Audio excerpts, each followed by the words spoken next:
Jadi ini Nabi melakukannya ya di setiap salat. Ini diceritakan begitu selama sebulan. Nabi kunut. Ya tidak disebutkan di salat apa, tapi Nabi selama sebulan itu kunut karena pernah terjadi pembunuhan sahabat dulu secara massal di masa Nabi, dan Nabi kunut yang mendoakan kehancuran orang-orang yang membunuh para sahabat itu. Ya, itu namanya kunut nazilah, agar Allah menurunkan azabnya kepada mereka yang zalim itu.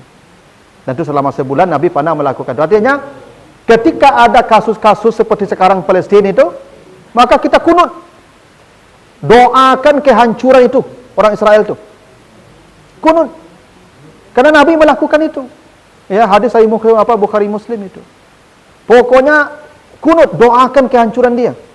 Ya. Bahkan hadis riwayat Ahmad dan Daruqutni itu amma fi subuhi falam yazal yaknut hatta farakat dunya. Adapun kunut subuh beliau selalu melakukannya sampai meninggalkan kehidupan dunia. Jadi yang tadi di 5 waktu.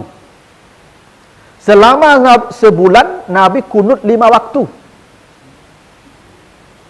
Selama sebulan. Mendoakan kehancuran suku-suku Arab yang membunuh para sahabat. Setiap salat. Yang ini selama sebulan.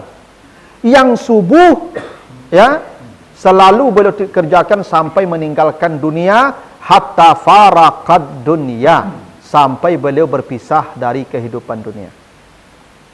Ini yang kunut subuh nih. Iya. Berarti kunut subuh itu ada dalilnya. Bahkan hadis dari Anas juga, ya hadis riwayat disahihkan oleh Ibnu Khuzaimah, kana la yaknut illa iza da'a li qaumin au da'a ala qaumin. Tapi di sini dijelaskan Nabi itu pasti selalu kunut kalau ada orang-orang yang berbuat zalim kepada umat Islam, mendoakan kebaikan bagi umat Islam dan mendoakan kebinasaan bagi kaum yang zalim kepada umat Islam. Nah, itu kalau ada kejadian pasti Nabi kunut. Makanya Bapak Ibu, kalau ada terjadi misalnya pembantaian di Rohingya, pembantaian di mana Uighur Cina atau pembantaian di Palestina, maka kunut. Ada bencana, ada kezaliman kepada saudara kita, kunut. Ya, doakan kehancuran mereka. Doakan kemenangan umat Islam. Itu diperintahkan Nabi, dan Nabi lakukan begitu selalu. Ya.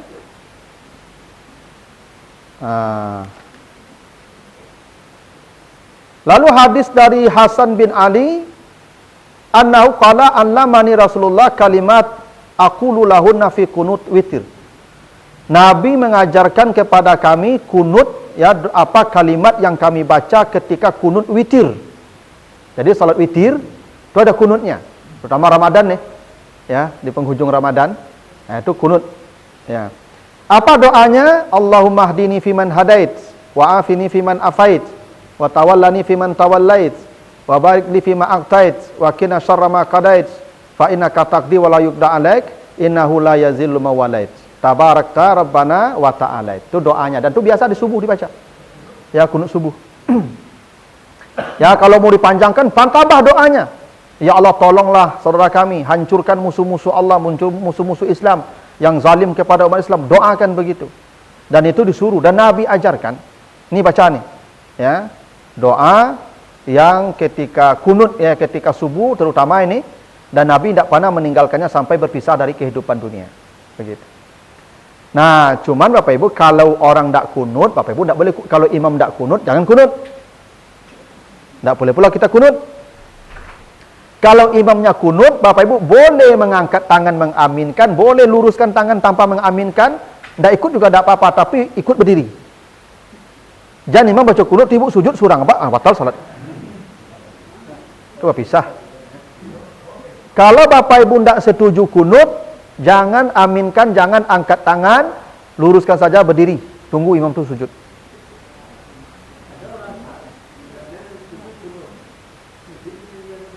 Itu tidak boleh. Kenapa harus berpisah dari jamaah? Karena kunut itu ajaran Nabi, Nabi praktekkan, Nabi contohkan, Nabi ajarkan. Kecuali ini amal yang dibikin-bikin orang belakangan. Ini amal dikerjakan Nabi, bukan dikerjakan Nabi, diajarkan Nabi, hingga bacaannya pun diajarkan Nabi. Ya. Lah kenapa kita membenci orang yang kunut? Kalau kita tidak sepakat, tidak apa-apa, tinggalkan, karena itu bukan kewajiban. Kalau imamnya kunut, kita tidak sepakat, tidak usah kunut. Tapi tunggu imamnya berdiri sampai dia sujud, sujud pula kita.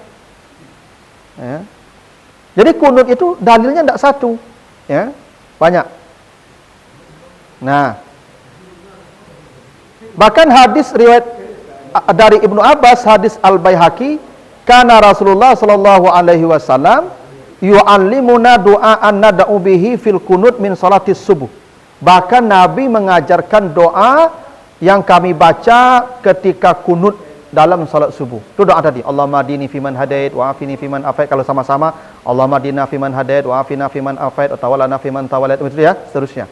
Itu doa yang diajarkan Nabi. Dan itu dalilnya kuat, sahih. Tidak satu. Ya, prakteknya. Bapak Ibu, kalau pernah salat tarawih di Makkah, Masjidil Haram, biasanya witir itu pakai kunut tuh, dan panjang doanya. Ya Pak? Ya, kunut itu. Memang di witir itu disunahkan kunut. Ya. Itu ya tentang kunut. Nah, sekarang keadaan sekarang kunut subuh lah Bapak Ibu. Ya, keadaan sekarang ini doakanlah saudara kita ini Palestina itu, ya, agar Allah menurunkan pertolongan ke mereka, menghancurkan orang-orang Israel itu. Doakan setiap subuh, doakan di masjid-masjid. Ya, kalau bisa sekarang semua masjid kunut nazilah. Bapak Ibu coba lihat di media sosial dulu, Masya Allah, Bapak Ibu tak terbayangkan kalau kita hidup di situ. Anak-anak, itu hancur hati kita Bapak Ibu melihat kondisi mereka di sana. Kalau kita tidak bisa mengirim bantuan, kan doalah, tidak bisa juga doa. Ya. Nah, itu. Ya. Itu tentang kunut ya.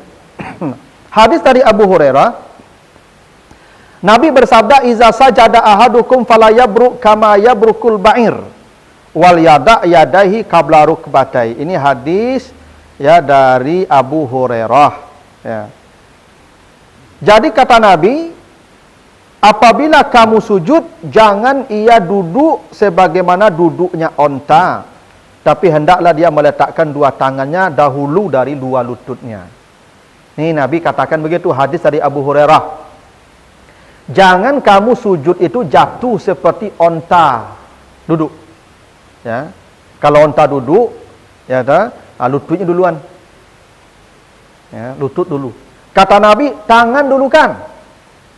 Itu hadis Abu Hurairah tuh, tangan dulukan, baru lutut. Tapi hadis dari Wa'il bin Hujur, apa kata Wa'il? Ra'aitun Nabi sallallahu alaihi wasallam iza sajada wa da'a rukbatai qabla yadai. Saya lihat Nabi itu ketika sujud meletakkan dua lutut beliau sebelum dua tangan beliau. Nah, ini kan bertentangan nih. Abu Hurairah berkata, Nabi mengatakan, kalau kamu sujud jangan seperti onta jatuh. Jangan seperti onta duduk. Bagaimana onta duduk? Lutut dulu. Yang benar kata Nabi, tangan dulu kan. Tapi hadis dari Wa'il, dilihat oleh Wa'il, Nabi sujud lutut dulu, bukan tangan dulu. Yang mana betul kan? Dua-duanya betul. Karena dua-duanya contoh Nabi. Nah, cuman dalam strata ilmu hadis itu ada tiga jenisnya. Ada hadis qauli, ada hadis fi'li, ada hadis takriri. Hadis qauli ucapan. Nabi berkata begini-begini itu ucapan. Hadis fi'li, Nabi melakukan sesuatu, sahabat melihat. Dan sahabat bercerita apa yang dilakukan Nabi, namanya fi'li. Perbuatan Nabi diceritakan. Ada hadis takriri namanya, Nabi tidak mengatakan, Nabi tidak melakukan, sahabat yang melakukan, dan Nabi mendiamkan. Itu namanya takriri, artinya itu kasuistis. Tergantung kondisi saja yang ketiga ini. Nah, dari ketiga hadis ini, yang paling kuat itu qauli. Karena yang qauli itu sifatnya general, universal. Kalau yang fi'li bisa kasuistis. Kalau fi'li itu bisa kasus saja. Tidak bisa berlaku general. Sama dengan Aisyah melihat Nabi salat malam 11.443. Gitu ya. Tapi dalam hadis lain, hadis Bukhari, Nabi mengatakan salat malam 2-2-2-2. Nabi melakukan 4-4-3. Tapi kata Nabi 2-2-2. Ya toh? Kan berlawanan tuh. Nabi melakukan 4-4, tapi beliau katakan 2-2. Maka yang kuat itu yang kauli. Berarti ikuti yang 2-2. Karena yang 4-4 mungkin kondisi tertentu. Maka berdasarkan itu hadis yang tadi yang lebih kuat tangan dulukan. Kalau lutut boleh saja, tidak ada masalah. Karena ada contoh dari Nabi juga. Makanya kadang-kadang kita ini Ibu saling menyalahkan karena tidak baca hadisnya dua-duanya. Padahal kalau kita baca hadisnya dua-duanya bersumber ke Nabi. Yang lutut dulu itu ada hadisnya dari Nabi. Yang tangan dulu ada hadisnya dari Nabi juga. Yang lutut dulu itu sunnah. Yang tangan dulu sunnah. Yang tidak sunnah itu kepala duluan. Jadi yang sunnah itu Ibu ada sandarannya ke Nabi, itu sunnah namanya itu. Selama masih ada sandarannya ke Nabi itu namanya sunnah. Bahwa berbeda praktek yang tidak apa-apa, karena praktek ibadah Nabi juga berbeda. Namanya tanawu al-ibadah. Ya. Boleh jadi tadi duduk istirahat, kadang-kadang Nabi tidak istirahat, langsung aja berdiri kan? Ya, kan cerita Nabi duduk istirahat kan sahabat melihat tadi itu. Saya lihat Nabi itu ketika di rakaat yang witir tidak bangkit kecuali duduk. Kan dilihat sahabat. Boleh jadi di kesempatan lain Nabi tidak duduk. Langsung berdiri saja. Ya, karena kalau fi'li sifatnya kondisional. Boleh jadi di sini begini, di sana nanti begini. Dan itu namanya tanawu al-ibadah, keragaman ibadah yang dipraktekkan Nabi. Dan itu benar. Sama mengangkat tangan takbir. Nabi kadang mengangkat tangan sampai ke pundak. Allahu Akbar. Ada sampai ke telinga. Dua-duanya hadis sahih. Ya kan? Itu namanya tanawu namanya. Keragaman. Tidak apa-apa. Ya mungkin Bapak Ibu yang pingganglah sakit, lututlah sakit, tanganlah duluan. Kok lutut dulu kok jatuh ke Pak? Ya kan? Tersimpul kok. Yang legak mudo-mudo, udah beliau ke, lutut duluan. Ya kan? Tidak masalah lah tuh. Ada kemudahan. Itu salah satu hikmah tanawu itu, keragaman itu, supaya kita mendapat kemudahan dalam ibadah itu. Ada pertanyaan dulu Bapak Ibu? Nah ya. Silakan Pak.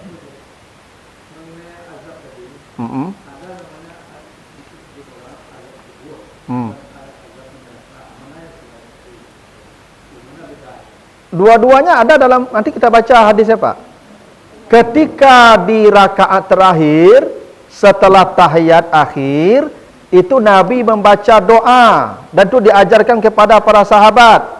Apa doa yang dibaca itu? Allahumma inni a'udzubika min azabil qabri, min azabi jahannam, wa a'udzubika min azabil qabri, wa a'udzubika min fitnatil mahya wal mamat, wa a'udzubika min fitnatil masihid dajjal.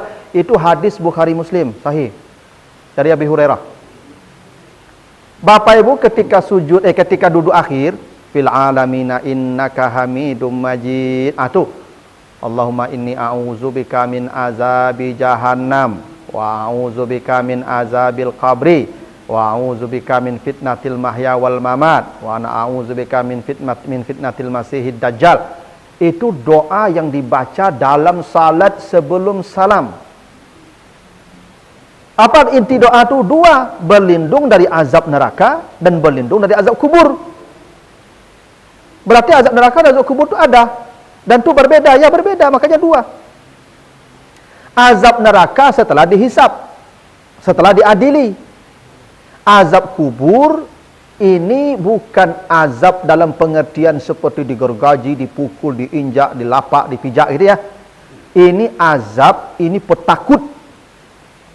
Itu makanya orang nanti kalau hari kiamat yang tak dapat azab kubur, nanti baca di surat Fatir ayat 34. Apa ucapan manusia ketika bangun dari tidur di hari kiamat yang tak mendapat azab kubur? Alhamdulillahillazi azhaba annal hazan. Segala puji bagi Allah yang membuang rasa takut dan cemas selama kami di alam barzah. Berarti di alam barzah itu ada kecemasan. Kenapa di alam barzah cemas? Baca surat Ghafir ayat 46. An-naru yu'raduna alaihim ya ghuduwan wa asyiyan. Neraka diperhadapkan kepadanya pagi dan sore. Ini tempatmu. Ini tempat dudukmu. Ini apimu, ini makanmu, ini minummu. Tiap hari dia diteror dengan azab itu. Dan itulah yang membuat dia ketakutan sampai hari kiamat. Makanya dia minta balik ke dunia. Rabbirji'uni la'alli a'malu salihan fima taraktu. Itulah azab kubur. Karena azab berupa siksaan nanti setelah ingkrah di pengadilan. Kan penjahat kan menjalani hukuman setelah diadili kan? Setelah ingkrah kan? Kan pengadilan belum tegak. Bagaimana orang diazab tapi diteror? Dan itulah yang disebut azab kubur. Silakan, Pak.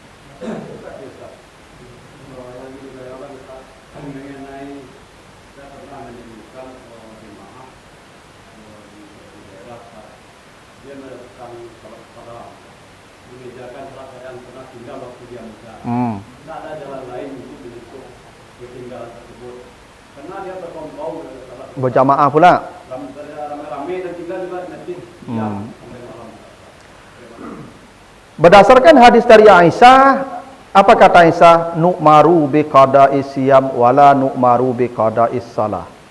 Puasa yang tertinggal dengan alasan apapun, kecuali yang tidak mampu lagi dia membayar fidyah, dia wajib mengganti atau mengqada. Tapi salat yang tinggal, apakah karena uzur, maksudnya kena haid mungkin, atau karena dia pembangkangan di masa lalu, maka tidak ada perintah mengqada. Tidak ada perintah qada. Ustaz, kalau sembahyang di masa lalu, kok tinggal taubat. Taubat. Ya ayyuhallazina amanu tubu ilallahi taubatan nasuha. Bertobatlah kamu kepada Allah. Bila kamu bertobat, yubaddilullah sayyiatihim hasanat. Allah ganti semua dosamu dengan pahala. Itu makanya nanti baca di surat Hud. Ya, surat Hud 114. Aqimis salata tarafain nahar wa zulafam minal lail innal hasanat yuzhibnas sayyiat. Dirikanlah salat dari pagi sampai malam, dari pagi sampai malam. Maksudnya setiap 5 waktu ini kita salat. Setiap salat itu menghapus dosa-dosa di masa lalu. Jadi salat itu sudah taubat. Itu makanya tadi kita dalam duduk tadi, Rabbil firli warhamni. Itu kan taubat. Taubat itu. Maka begitu assalamualaikum, sudah dosanya diampuni. Maka dosa di masa lalu selesai dengan salat, itu taubat. Tak perlu diqada. Kalau puasa ya diqada, karena memang begitu perintah Nabi. Yang haid diqada, yang sakit diqada, yang safar diqada. Kalau salat kenapa tak ada qada? Karena alasan meninggalkan salat tak ada. Dia sakit, tak tahu, tak berdiri, duduk, tak bisa duduk, berbaring. Tak ada meninggalkan salat. Oh, parang berkecamuk ustaz sambil lari salat. Tak ada cerita nanti sambil lari. Oh, kalau tak bisa sekarang musafir, nanti jamak takhir namanya. Oh, tak bisa sekarang, majukan jamak takdim namanya. Salat tak boleh tinggal, karena puasa boleh tinggal, diganti, ada kaidahnya. Kalau salat tak ada kaidah, karena dalam salat tidak ada syarat tidak mampu. Tak ada. Kalau puasa ada syarat mampu. Yang tak mampu boleh tak puasa. Ya, haji ada syarat mampu, yang tak mampu boleh tak ada haji. Zakat ada syarat mampu, yang tak berzakat tak wajib. Kalau salat tak ada syarat mampu. Syarat mampu tak berlaku dalam salat. Oh, yang tidak mampu boleh tak salat diganti dengan yang lain, tak ada cerita. Tak ada cerita. Karena itulah tidak ada penggantian salat. Yang ada qada itu kalau lupa atau tertidur. Kalau perempuan yang haid, tidak ada lagi qada, selesai, los. Iya, puasa ganti. Karena salat tu kalau sudah lepas ya sudah, tak ada lagi penggantian. Karena tidak ada alasan melepaskannya. Kata mampu tidak ada, makanya orang meninggalkan salat itu tidak ada cerita ganti lagi. Taubat saja. Kecuali dia tertidur, bangun jam 8 subuh, dia mengqadha. Karena salat di luar waktu. Karena tidur. Tertidur, memang tertidur. Atau dia lupa, tidur di rumah. Misalnya kan zuhur tidur di rumah, kasumayang ada tamu, lah mau tahu lah maghrib baru takana. Tadi yang luhur asman luhur tu. Qadha. Atau kalau dokter operasi, jam ampe sudah asar operasi pasien. Operasi kau ingatnya ibu, maghrib diperkirakan selesai, ternyata operasi bari ibu. Lah habis maghrib anda selesai operasi tu. Maka dokter terus operasi sampai isya. Jadi tinggal pasien tu jangan calik-calian sudah ya sembahyang ndak bisa mati juga calik-calian aku. Ya. Karena itu dia mengqadha nanti maghrib diqadha di isya. Dokter enggak bukan jamak. Kalau jamak hanya untuk musafir. Enggak ada jamak.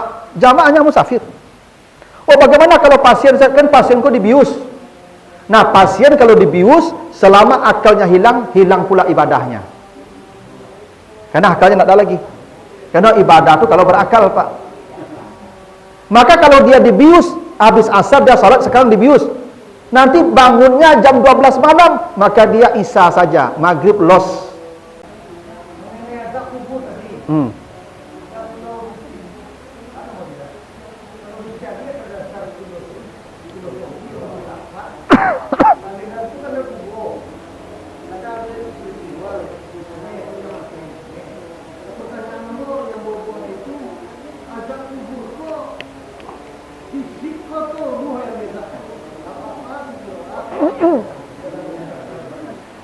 Azab kubur itu, Pak, itu berbeda pendapat ulama berpendapat tentang itu, tidak sama pendapatnya. Ada yang mengatakan fisik saja, ada yang mengatakan ruh dan fisik, ada yang mengatakan ruh saja. Karena tidak ada yang pasti sana, kan belum ada orang yang mati itu balik, Pak. Jadi ceritanya dapat dawak loh. Kecuali ada seorang balik kawan itu cerita kan ada ke foto, itu aman tak tuh, Pak. Tapi kan yang ada kan azab kubur itu riwayatnya ada yang dipukul, ada yang dipalu. Itu kan sebenarnya tarhib namanya, petakut. Ya, petakut. Ya sama lawak dulu, Pak. Ya supaya rajin wak beribadah itu kan ada iming-iming. Namanya itu sugesti. Namanya rangsangan. Ada petakut-petakut. Sama dulu duduk di bantang, bisui kuang kau dah campak bantang kan. Ya itu petakut namanya, Pak, supaya kita hati-hati. Itu saja, Pak, tidak lebih dari itu. Ya, yang sesungguhnya azab kubur itu ada pasti, cuman bentuknya kita tidak bisa memastikan. Karena itu bagian perkara yang gaib. Hanya iman kita yang menerima itu ada. Bagaimananya tidak bisa dijelaskan, Pak. Karena tidak ada informasi yang sahih tentang azab kubur itu seperti apa persisnya. Pastinya Bapak Ibu mati dulu. Tu calik seorang. Bentuknya. Kalau itu bentuknya tu Bapak Ibu tidak akan berdebat lagi itu. Karena sama-sama dicalik tu. Kini kan masalahnya kan tak ada mencalik tu. Yang ini percaya saya lah, elok saya sembahyang saya rajin beribadah, rajin jangan tangka-tangka aja masih ajalah mati aman mereka tu mana keselamatan tak akan azab kubur lah. Ya. Tapi kok banyak-banyaknya perangai di dunia aku mati pokoknya